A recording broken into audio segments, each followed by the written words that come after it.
Hey guys, Smooth Terrorist here, once again. This is going to be an unusual video. It may end up being my most controversial video to date, but I can't shy away from it. I feel like I have a duty to make this video. A while back, I made an offhand remark that of the 2,300 some odd subscriptions to my YouTube channel, there are probably only about 50 people who watch my videos on a regular basis. And that seems to have taken on a life of its own, because now my audience refers to themselves as the 50. Some of them do anyway. I've seen comments on my videos where people say I'm one of the 50. I've gotten private messages where people say, "Hey, Smooth Terrorist, I'm one of the 50." So I guess that's become the de facto term for people who watch me on YouTube on a regular basis. They're called the 50. And I'm talking about people like Tirade Faction, Mass Zombicide, Sarahan6, Scrap Heap 71, Giant Kukri, Max Sterner for Life, Kill Chemo, Sovereign Individuals, Severed 321, Boozy Beggar, Anarchist Moose. You know, I'm going to leave a lot of names off that list, obviously, because I can't sit here and name everybody, but you guys know who you are. And I want to read a comment that I got recently on my last video, The Perils of Tribalism. This is by a guy named Ensevero, who I've seen around quite a bit, actually, but I don't know how to pronounce his name. And this is what he says. He says, "What you are doing here is important, not because it is going to change anything, because this is the shit that gets me through the day. Navigating this fucked up world gets harder for me every day, and just knowing that I'm not the only person who thinks this way keeps me from falling apart." That comment meant a lot to me, and I feel the same way about my audience. I feel the same way about the 50. You know, I'm sure you guys, some of you guys anyway, remember back in the day when I used to trash my audience and talk shit about my audience all the time. And that's because I was pandering to the masses, and I knew that. And I knew most of the people who watched my videos were watching for drama, watching, you know, they were idiots. They were morons, and I knew it. So I treated them like that. But I want you guys to know, I cherish the 50. I love you fucking guys. Every one of you. And I'm sure I've spoken some choice words to every single one of you, because I don't pull any punches in the comments section. If I disagree with something that you say, I'm going to get right up in your fucking face, and I expect you to do the same. But nevertheless, I think you guys are extraordinarily valuable to the world, to society, just to me. And I want you guys to be able to recognize how exceptional you are. In case you don't recognize your value, in case you don't get out and meet the people often enough to realize just how authoritarian the average person is. You know, I could probably walk outside right now and find 15 people in the first 5 minutes who would agree that 60-ounce soft drinks should be banned, you know, or whatever the hell that. What was that deal with soft drinks? Like the big soft drinks, we have to ban that now to save people from themselves and combat obesity. This is how authoritarian the average person is. That's the point I'm trying to make. And I want you guys to realize how rare and special you are. The fact that you believe in freedom makes you an incredibly rare breed. And if you study the history books, every time a revolution takes place, the first people to be lined up against the walls and shot are always the anarchists. The anarchists are always the first to get lined up and shot. When governments change hands, when a revolution takes place, they're always the first to go. Now, you know, I've been accused of being a paranoid survivalist before, and I think I probably am. I think that's probably true. Nevertheless, some disturbing signs have been coming over the wire lately, a little bit more so than usual. For one thing, let's talk Turkey about the economy for just 1 minute. A lot of people in America seem to be in denial about the fact that the economy is going to come back. They seem to think that we're going to climb back out of this recession, and it's just not going to happen. There's no production industry left in the United States. We're a service economy, and all the service jobs are going to India, China, and so forth. Our government has been bought lock, stock, and barrel by the financial industry and the insurance industry. And for one thing, a record drought has wiped out corn and soybean crops in the Midwest, and the U.S. Department of Agriculture estimates that by the beginning of year 2013, food prices are going to go up by fully 5%, which, to put that in simple terms, means that you're going to be eating 5% less food than you are this year. And that is probably going to continue. The economy isn't coming back. Don't allow yourself to go into denial about that. The United States has turned a corner, and there's no turning back. We're just not going to be the same country that we were anymore. It can't happen. If you look at the factors in play, it's just impossible for this economy to recover to the way it was before. And the United States government seems to know that, because the military has been training to quell civil unrest in the U.S. The National Guard and Reserve have been training to quell civil unrest, but it's not just them. For the first time in the history of this country, we've got active duty military stationed here for the purpose of quelling civil unrest. I'm not talking about National Guard. I'm talking about battle-hardened veterans of Iraq and Afghanistan who are here, active duty, ready to put an uprising down. And I've spoken to several people in the military, and not that I'm saying everyone in the military shares this view. I know that they don't. But I've spoken to several people in the military who feel that the military's place is to act as police. That they believe that the military is what's standing between order and chaos and rioting in the United States, which basically means that they believe in martial law. They believe that the military is the thin blue line. Now, and by the way, I've got a picture. I'm going to put a link to a picture in the description section of this video that I think tells the whole story, and I'd like you guys to click that picture and take a look at it, just so you can see what it is that I'm talking about. Now, forget about the military. What about civil government? The Social Security Administration has recently purchased 170,000 rounds of hollow point ammo. Now, why did they do that? I don't know, guys. They say it's for their law enforcement division to enforce people making false Social Security claims.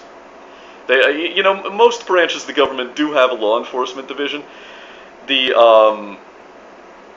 The Treasury Department, I'm sure, has one. I know for a fact that the IRS has one. Even organizations that you wouldn't think, like the USDA, the Department of Agriculture, even they have a law enforcement division.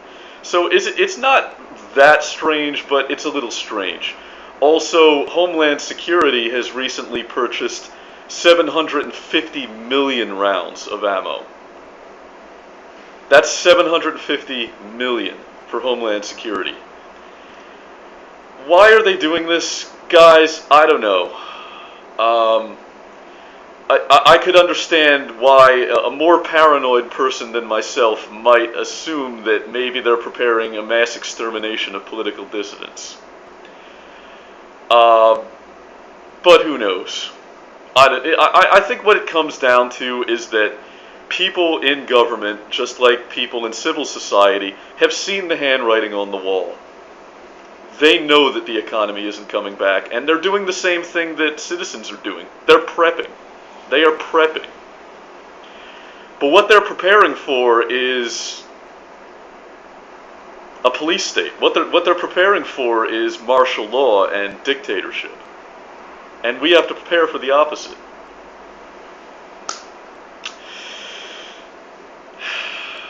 The FBI and Homeland Security have added constitutionalists to their list of domestic terror threats. In other words, if you believe that the United States Constitution should be upheld and respected, you're a domestic terrorist, according to the FBI.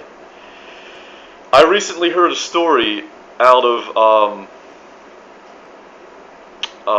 Virginia. I'm trying to remember the name of the county, and I can't. It's not coming to me.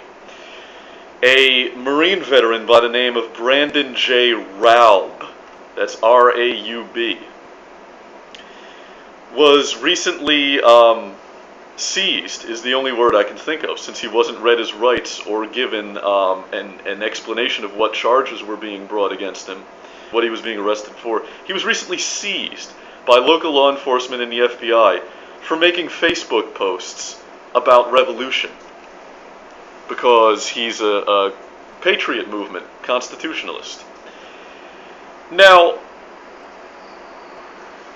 you know, even a hardcore Nazi like Lee Doran, How the World Works, or even a hardcore authoritarian communist like the Liberal Viewer, even both of those people should be able to agree that while making a death threat against a specific person, like let's say making a death threat against a public figure like a politician, or making death threats against a judge, while that may be a crime, speaking about revolution, even saying that you support the idea of a revolution or that you want there to be a revolution, is constitutionally protected free speech. At least it used to be. Now, Brandon J. Raub apparently was spirited away to a mental asylum. And granted, this is late-breaking news, even in the alternative media, and it hasn't hit the mainstream media yet. So all these, you know, take this with a grain of salt, is what I'm saying. You know, treat this with a little bit of skepticism. Nevertheless, if this story is true, and if these details are accurate, then it would seem that the United States government is using psychology as a tool to quell political dissent, the same way the former Soviet Union did. And that is a very, very troubling sign.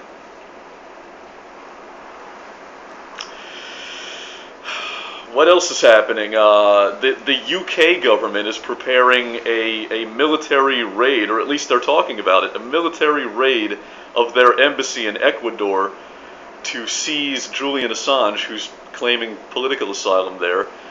Bradley Manning is being tortured in prison. He's being tortured.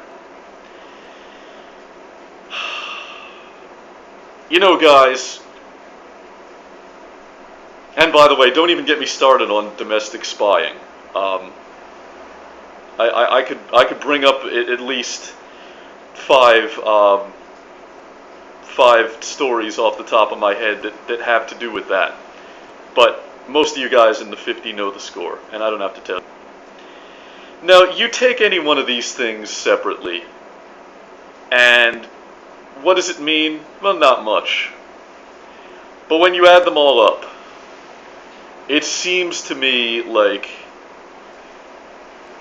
things are about to get ugly. It seems to me like the social contract in the United States is about to disintegrate.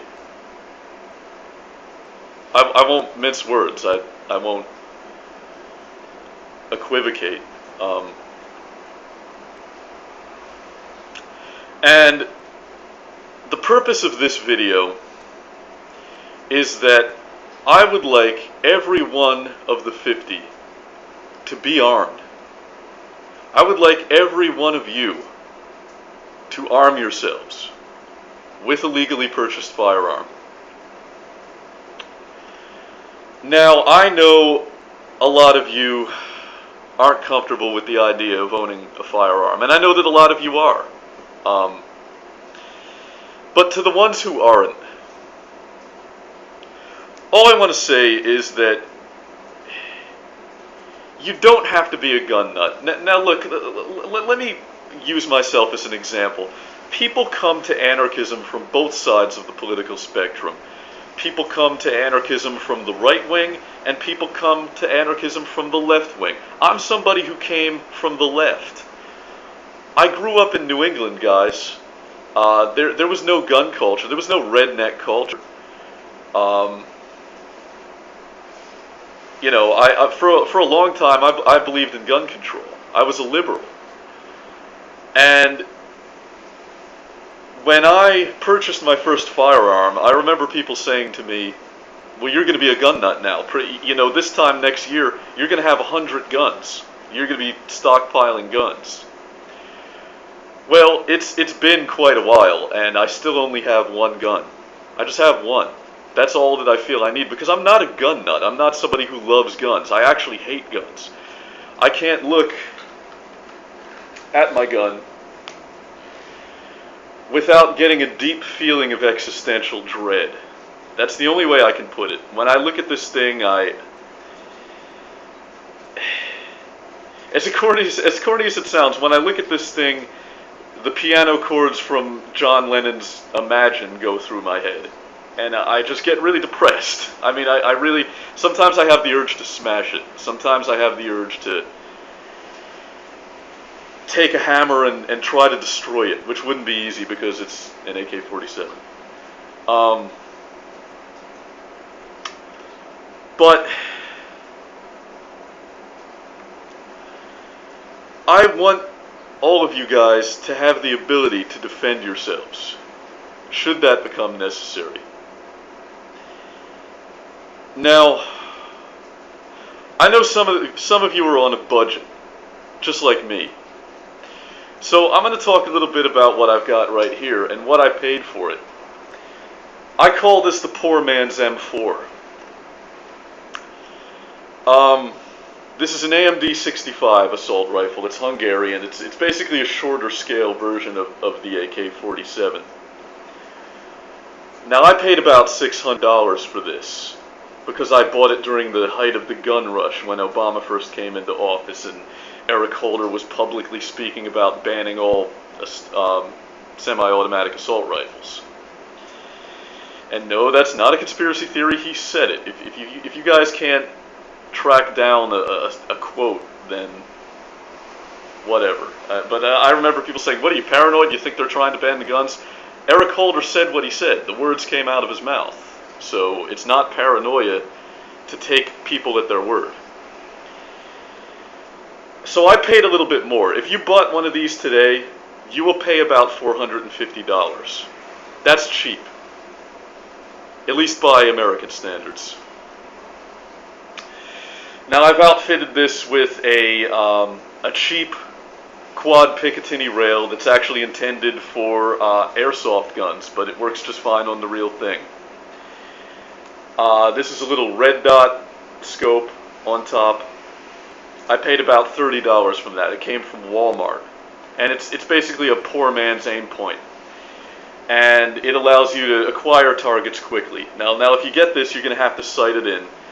If you're a marksman and you have experience, you can do that in a few minutes. If you're like me, it'll take you a whole afternoon. And you'll have to adjust it so that it's sighted in properly. I've got a flashlight on mine. You don't need that. That's because I use this for home defense, and I want to be able to identify targets in case some drunk guy stumbles into my house from the French Quarter thinking that he's entering his own apartment. And he, I mean, it's plausible that somebody could break in here by mistake with so many drunks in the city that I live in. So I want to be able, if it's dark, it's the middle of the night, I like to have a flashlight so that I know who I'm killing.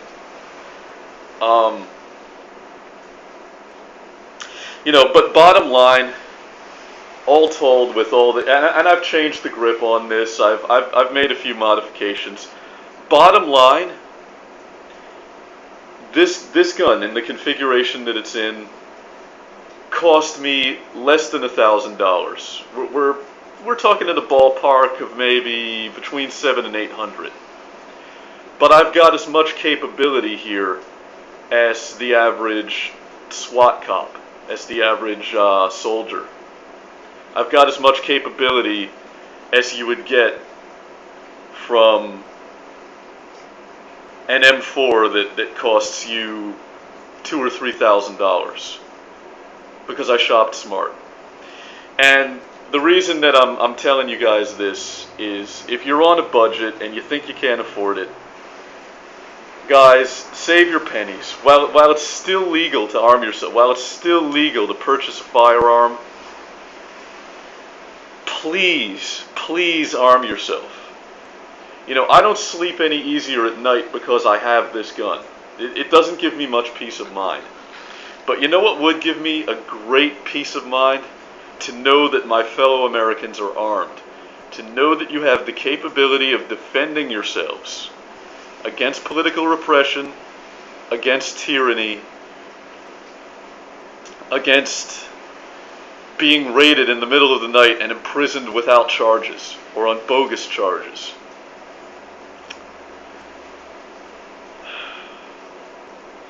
I know guns are unpleasant, and a lot of you guys, the best among you are the people who don't want to have anything to do with them.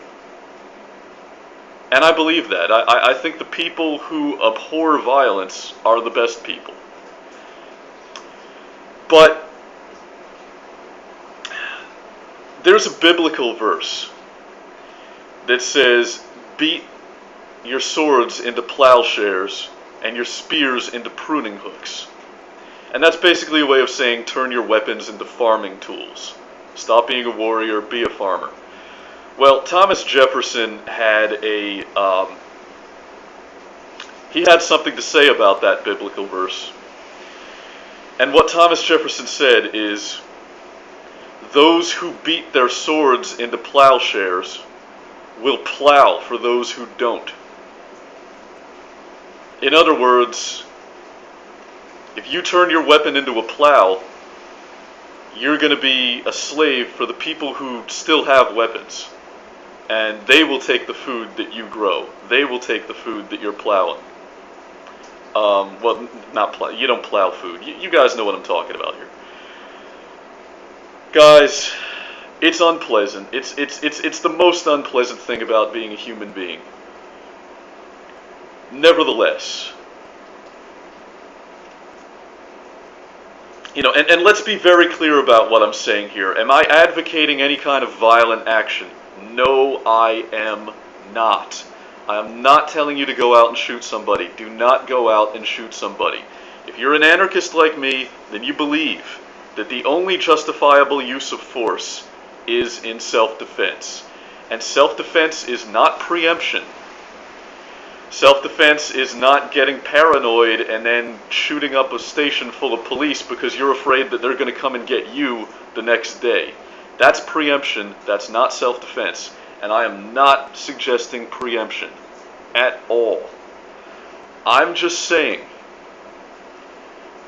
that I want the 50 to be armed. I want my audience to be capable of defending themselves should the need arise. because I think that people who believe in freedom, people who believe in tolerance, people who believe in free speech, you are precious. You're rare and precious gems. And you're too important to the world to allow yourselves to be slaughtered. So this is an appeal to everybody in my audience. Whether you agree with me, or whether you think I'm being paranoid or not, fine. Maybe I'm being paranoid. Fine. Maybe civil unrest and martial law are not just around the corner. It's possible. Maybe the economy's going to come back. Maybe we're going to wake up a few months from now and it'll be like the 1990s again. Everybody has a great job. Everybody's got a good, steady income. Food prices are down. Gas prices are back down. But you know what, guys? Whether you agree with me or not, I'm just making a request. I'm making a very earnest, heartfelt request for you to please arm yourself. It doesn't take much. Put a few dollars away every month out of your paycheck. Just put a little bit aside every month until you've got enough to purchase a firearm. And when you've got it, learn how to use it. Spend a few days at the shooting range. Go through some ammo. Learn how to handle it properly and safely. But please, if you're a member of the 50, and hell, even if you're not, this video can be addressed to the general YouTube audience just as well. I mean, I mostly intend this for my audience, but no matter who you are, please arm yourself. This has been the Smooth Terrorist. And if you enjoyed this video, then download it, re-upload it, mirror it, parody it, make it your own, because the preppers at Google cannot censor me unless you let them. Keep it smooth.